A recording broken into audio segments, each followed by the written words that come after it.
Welcome aboard. I'm Captain Wayne Canning. As my wife will gladly tell you, I tend to do a lot of venting when I'm working on the boat. I prefer to refer to it as sailor talk. But that's not the kind of venting I'm talking about in this video. The venting I'm talking about in this video is venting your tanks. Recently, I was installing a new aft holding tank in my Endeavour 42. After I got the tank installed and I hooked the head system up to it, I noticed I was having problems almost right away. And the tank seemed to be getting kind of bloated, like it had air pressure in it. So I removed the fitting and immediately heard the hiss of air coming out of the tank.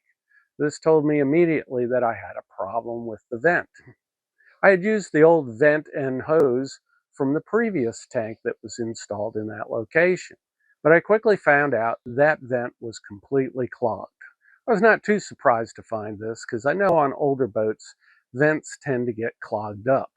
Clogged or restricted tank vents is a relatively common problem, particularly on older boats. Clogs or restrictions can be the result of dirt, debris, or bug nests in the outside of the tank vent, or they can be the result of the hose leading from the vent to the tank becoming clogged or damaged, or a low spot in the hose that will allow fluid to accumulate and block the airflow.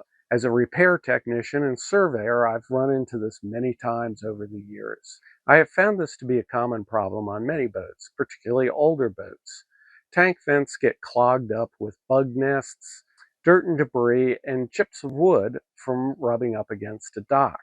Clogged or restricted tank vents can lead to a lot of problems, and some of them may not be so obvious. Often the vent is not fully blocked, but rather just restricted, so air can still get into the tank, but not at the flow rate needed.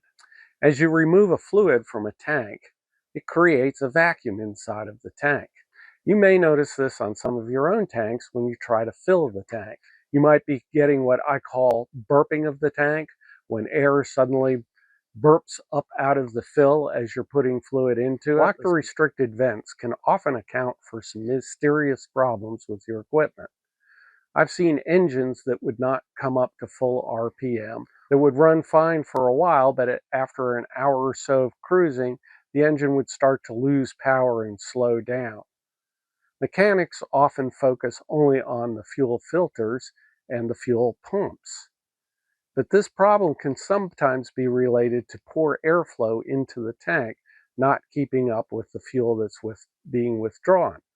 And the engine fuel pump cannot fight against the vacuum that develops in the tank. I've actually seen one fuel tank collapse because spiders had built a nest in the vent, and there was no airflow into the tank at all. Other problems you might encounter could be water pumps that cycle too frequently or tend to burn out too frequently. Vacuum on the water tank as the pump is trying to run can cause the check valves in the water pump to fail. This can cause constant cycling of the pump.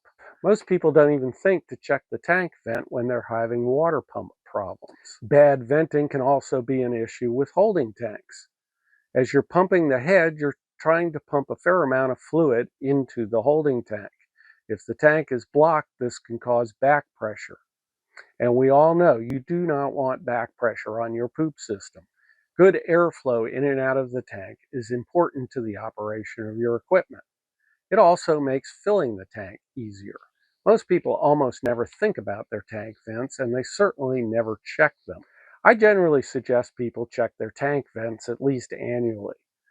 It's a good idea when you haul the boat out to do bottom work to do a good close visual inspection of the vents, checking for debris or bug nests. And you also want to make sure that there's a screen on the outside of the vent fitting. Almost all tank vents have a fine mesh screen covering the opening. This is there for two reasons. First off, for gasoline-powered boats, it's required by the Coast Guard to prevent flames from backflowing into the vent fitting. It's also there to keep bugs and debris out of the vent fitting itself. Bugs love to nest in small holes like tank vents, and a bug nest can completely block the airflow, or even just partially block it enough to cause problems. Keeping this opening clear and free is important. Once you've inspected the outside of the tank and you know they're free of any problems, the next thing to do is check to make sure you're getting good airflow from the tank to the vent fitting and that you don't have any problems within the hose itself.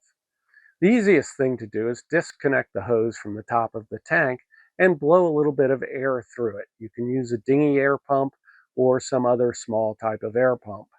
Just be careful about directly blowing into it, as the vent fitting may have dirt and bacteria on it. You should have a good airflow through the hose all the way out to the vent fitting, with little or no back pressure.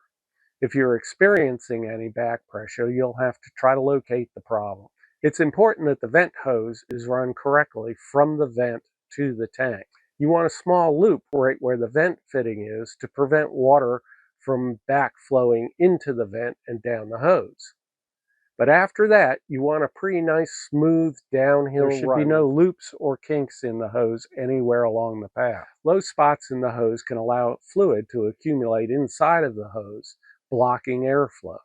If the hose on the outside looks to be in good condition, but you're still getting back pressure on it, it's time to disconnect the hose from the vent fitting and blow through it again. If you get good airflow through the hose, but not the vent fitting, you may want to consider just simply replacing the vent fitting. If you're not getting good airflow through the hose, there's probably a problem within the hose.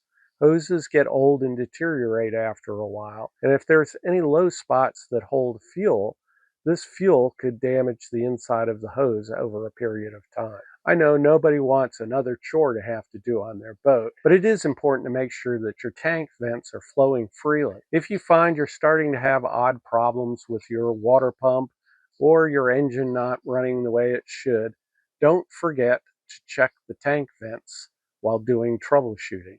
For more information, you can read my full article about tank vents on boatingzen.com. Thanks for watching. Until next time, remember, the fun never stops when you own a boat.